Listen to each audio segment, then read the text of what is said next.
The world knows her as the goddess of pop, a woman who conquered every stage she ever stepped on.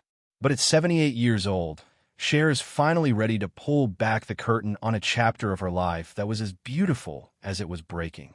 For decades, a name has lingered in the whispers of music history: Leon Russell. He wasn't just a collaborator. He was the man who saw the lonely girl behind the sequence. Now, after years of a silence that felt like a heavy velvet shroud, Cher is speaking out. What really happened behind the closed doors of their shared studio? Why did one of the most powerful connections in music history vanish into the shadows of regret? Today, the glitz of Hollywood fades away, leaving only the raw, dusty truth of a bond that changed Cher forever, and a secret she has carried since the day the music stopped. The year was 1975, and to the outside world, Cher was the ultimate symbol of American glamour. Every week, millions of people tuned in to see her wearing shimmering gowns, cracking jokes, and singing hits. But as the cameras stopped rolling and the studio lights dimmed, the woman behind the sequins was falling apart. She had just gone through a very messy and very public divorce from Sonny Bono. For years, Sonny had been the architect of her life. He chose the songs, he wrote the jokes, and he managed the money. Without him, Cher didn't just feel lonely. She felt invisible. She was a superstar who didn't know who she was when she wasn't being told who to be. She was a woman lost in the desert of her own fame, looking for a way out of the shadow of her past. Then, out of the smoky haze of the rock and roll underground, came Leon Russell. He was unlike anyone Cher had ever met in the polished hallways of Hollywood. Leon was known as the master of space and time. He had a mane of long, silver hair that reached his waist and a thick beard that made him look more like a wizard than a pop star. He didn't care about TV ratings or chart-topping hits. He lived for the music, the kind of music that lived in the gut and the soul. While everyone else wanted to talk to Cher the celebrity, Leon wanted to talk to the girl who used to sing in her bedroom before the world told her how to act. Their first meetings were quiet, held in dim rooms filled with the scent of old wood and cigarette smoke. Leon didn't bow down to her stardom. Instead, he challenged her. He told her that her voice was being wasted on simple pop tunes. He pushed her to find the grit, the pain, and the raw emotion that she had been hiding behind her perfect smile. Leon became a mirror, showing Cher a version of herself she hadn't seen in years. He took her away from the scripted comedy bits and led her into the world of blues, gospel, and soul. For the first time in her life, Cher felt like she was breathing. She began to shed this Sonny and Cher skin that had become too tight for her to wear. This was a time of intense awakening. Cher started to dress differently, talk differently, and most importantly, sing differently. She was trading the safety of the mainstream for the unpredictable energy of a man who lived on the razor's edge of genius. Leon was a musical giant, but he was also a man of deep, dark moods. He moved through the world with a mysterious aura that was both magnetic and terrifying. As Cher leaned further into his world, the people around her began to worry. She was pulling away from her old friends, her old management, and the comfortable life she had built in Los Angeles. She was following Leon into a rabbit hole of creativity, convinced that he was the only one who truly understood the real her. But as the days turned into weeks, and the friendship turned into a deep, consuming passion, the air began to change. The freedom Leon offered started to feel heavy. Cher had spent her whole life under the thumb of a man who controlled her every move. Now, as she looked at Leon, a man who demanded her total attention and absolute loyalty, a cold shiver of familiarity began to run down her spine. She had escaped one cage, only to find herself standing at the door of another. As their musical partnership deepened into a bond that seemed unbreakable, a warning from Cher's past began to echo in her mind. She had to ask herself a terrifying question. Was Leon Russell truly saving her soul, or was she simply stepping into a different, more beautiful cage? The romance between Cher and Leon Russell didn't just flicker to life. It exploded like a supernova. It was a whirlwind that swept through the music industry, leaving everyone in a state of shock. To the public, they were the odd couple of the decade. Cher was the queen of primetime television, a woman who lived in the bright, artificial glow of Hollywood cameras. Leon was the reclusive wizard of the recording studio, a man who preferred the shadows and the quiet hum of a Hammond organ. The stakes for their relationship were impossibly high. Critics and fans alike were waiting for them to fail, convinced that a pop princess and a rock and roll rebel could never truly find common ground. But inside the studio, the air was thick with a different kind of energy. They began working on a collaborative album titled Make Love to the Music. For Cher, this was supposed to be her declaration of independence. For Leon, it was a mission to mold her into the blues icon he knew she could be. The contrast between their lives was staggering. Cher was used to the fast-paced, high-fashion world of variety shows. Leon, however, demanded seclusion. He wanted to pull her into his world of late nights, endless rehearsals, and raw, unpolished sound. The emotional intensity of their bond was poured directly into the microphone, creating songs that felt like private conversations whispered in the dark. Yet, as the music grew more beautiful, the friction behind the scenes grew more dangerous. The studio became a battlefield for two very different personalities. Leon was a perfectionist with a dark, brooding streak. He didn't just want Cher to sing. He wanted her to sing exactly how he heard it in his head. He was a master of his craft, but his brilliance often came with a heavy price. He could be cold, demanding, and controlling. On the other side was Cher, a woman who was finally finding her own voice and her own strength after years of being told what to do. She wasn't a puppet anymore, and she wasn't willing to trade one master for another.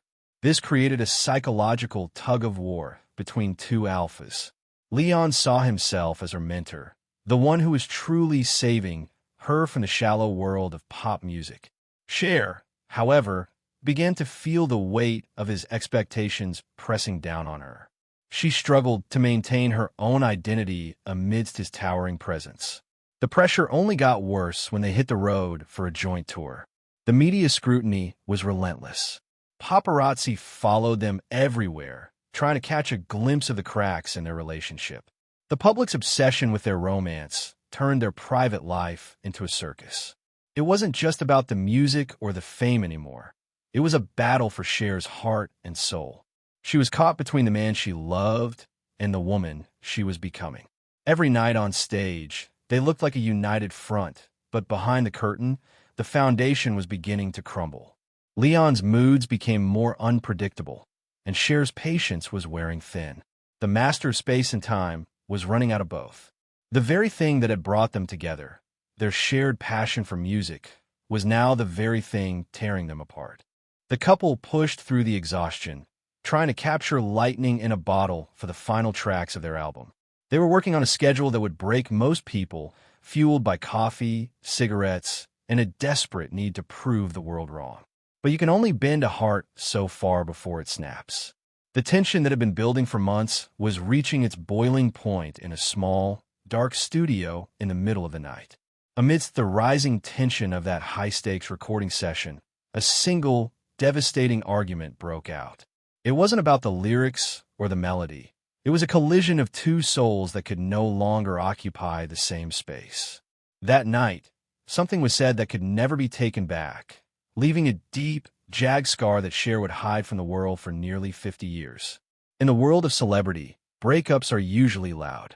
They're filled with tabloid headlines, public statements, and dramatic exits. But for Cher and Leon Russell, the end didn't come with a bang. It came with a cold, terrifying silence. One day, they were the music world's most talked-about power couple, and the next, they were strangers. There was no grand announcement and no farewell tour. The music simply stopped. It was as if a thick, heavy curtain had been pulled across that chapter of their lives. And for Cher, the silence was louder than any argument they had ever had. As the dust settled, the two went in completely opposite directions. Cher returned to the bright lights of her solo career, fighting to prove she could survive without a man by her side. Leon, meanwhile, retreated deeper into his own world. He moved further away from the mainstream, becoming a mythical figure who lived for the craft rather than the fame. For decades following their split, a strict rule was established for anyone interviewing Cher. Leon Russell was a forbidden topic. His name was a ghost that haunted her past, a memory too painful to touch and too complicated to explain to a world that only cared about gossip. But while his name was never spoken, his influence was everywhere. As Cher grew from a pop singer into an Oscar-winning actress and a global icon, the lessons Leon taught her remained. You could hear him the way she used her lower register, that deep, soulful growl that became her trademark. You could see him in her defiant stage presence. She no longer looked for approval from the audience, but rather demanded their respect. Leon had unmasked the artist inside her, but the price of that unmasking was a permanent sense of unfinished business. The psychological impact of this unfinished goodbye weighed heavily on Cher. How do you move on from a person who changed your soul, but broke your heart in the process? For nearly 50 years, she watched from a distance as Leon's legend grew and his health eventually began to decline. She was a legend herself, surrounded by millions of fans, yet she experienced a unique kind of loneliness. She was the only person who truly knew the man behind the silver hair, yet she was the one person who couldn't speak his name. To cope, Cher did what many people do with their deepest pains. She put his memory in a box. She locked it away, rarely opening it for her closest friends or even her family. She lived 1,000 lives, wore 10,000 costumes, and sang to millions, but that small box remained untouched in the corner of her mind. She convinced herself that some stories are better left untold, and some secrets are meant to die with the people who keep them. She was content to let the world believe their story was just a brief, failed experiment in the 70s. However, time has a way of demanding the truth. Recently, while going through her archives, a treasure trove of costumes, awards, and old papers, Cher came across her old journals from the mid-1970s. These weren't the polished thoughts of a superstar. They were the raw, frantic writings of a young woman in the heat of a transformation. As she turned the yellowed pages, she found herself face to face with the girl she used to be and the man she had tried so hard to forget. The words on those pages didn't just bring back memories. They brought back the heat, the smell of the studio, and the crushing weight of that final night. Reading her own handwriting from 50 years ago, Cher realized that the box she had locked away was finally breaking open. The silence she had maintained for half a century was no longer a shield. It was a burden. She looked at her life at 78 and realized that if she didn't speak now, the true story of the master of space and time and the girl he tried to save would be lost forever. What was written in those private, dusty pages that finally made a 78-year-old Cher realize she couldn't take this secret to the grave? As she closed the journal, she knew there was one final confession she had to make. Not for the fans, but for the ghost of Leon Russell. The Cher we see today is a woman who has conquered time. At 78, she still commands the stage with a power that younger stars can only dream of. But behind the legendary outfits and the ageless voice, there's a quiet reflection that only comes with a long, lived-in life. For years, people asked her why she wouldn't speak about Leon Russell. They assumed it was anger or perhaps a desire to protect her brand. But as she sits in the quiet of her home today, the truth is far simpler and much more human. It just hurt too much. Now, however, the time for silence has ended. Cher isn't breaking her silence for a headline or a book deal. She is doing it to set the record straight for a man who can no longer speak for himself. In this profound moment of vulnerability, Cher reveals that Leon was never just a footnote in her biography. He was the architect of her confidence. He was the one who taught her that she didn't need a man to lead her, even if that lesson eventually led her away from him. She describes the weight of the guilt she has carried for nearly 5 decades. While the world blamed Leon's moods or his reclusive nature for their split, Cher looks into the camera and admits her own role in their demise. She was young, she was ambitious, and she was terrified of being controlled again. In her rush to find her own feet, she acknowledges that she may have stepped on the heart of the only man who truly saw the real her. For the first time, Cher shares the details of their final conversation, a moment the public never knew happened. It wasn't a screaming match or a dramatic legal battle. It was a quiet, devastating realization in the back of a dim studio. They looked at each other and understood that they were two people who loved each other deeply, but they were both too big to fit into the same room. They were two suns trying to occupy the same sky, and the gravity was pulling them apart. She replaces the decades of rumors about betrayal and infidelity with a much sadder reality. The story of two soulmates who simply couldn't figure out how to be together without breaking each other. As she speaks, the glitz and the sequins seem to fade away. This is Cher at her most raw. She reflects on the lessons that only come with reaching the age of 78. She explains how the sharp, jagged edges of her anger have been smoothed over by the passing years. What used to feel like a betrayal now feels like a tragedy. The resentment she felt when Leon walked away has transformed into a deep, aching appreciation for the man with the silver hair. She realizes now that he didn't try to change her to be cruel. He tried to change her because he knew she was capable of greatness. She speaks of the loneliness of being the last one left to tell the story. Leon passed away in 2016, taking his version of the truth with him. This leaves Cher as the sole guardian of their shared history. It is a heavy burden to carry, especially when that history is filled with so much what if and if only. She talks about how she used to look at old photos of them and feel a sting of regret, but now she looks at them and sees a beautiful, chaotic moment in time that made her into the powerhouse she is today. But as the interview reaches its emotional peak, the atmosphere in the room shifts. Cher's voice drops to a whisper as she prepares to reveal something she has kept hidden even from her closest confidants. It is a detail that changes the entire narrative of their ending. It turns out that the story didn't actually end in the 70s. For years, the world thought they had never spoken again, but Cher reveals that Leon reached out one last time, long after the world had stopped looking for them. But the most shocking part of her confession isn't about their lost love or their final argument. It is about a mysterious final gift Leon sent to her years after they parted ways. A gift so personal and so weighted with emotion that Cher was too heartbroken to even open the box until this very year. What was inside that package, and why did it take a lifetime for her to finally face it? With trembling hands and a heart that had traveled 7 decades, Cher finally describes the moment she opened the box Leon had sent her so many years ago. Inside was not a piece of jewelry or a letter filled with apologies. It was a simple, unlabeled cassette tape and a small, hand-drawn map of the stars. When she finally gathered the courage to press play, the room was filled not with a polished studio recording, but with the sound of a piano and a voice that sounded like gravel and honey. It was Leon playing a melody they had started together in 1975, but never finished. He had completed the song in private, decades after their lives had split apart. On the tape, he didn't offer a goodbye. He offered a thank you. He thanked her for being the muse that forced him to see the world in color. This final revelation brings a profound sense of closure to a journey that has lasted a lifetime. Cher realizes that the last gift wasn't just the music on the tape. It was the realization that their connection had never truly died. It had simply changed form.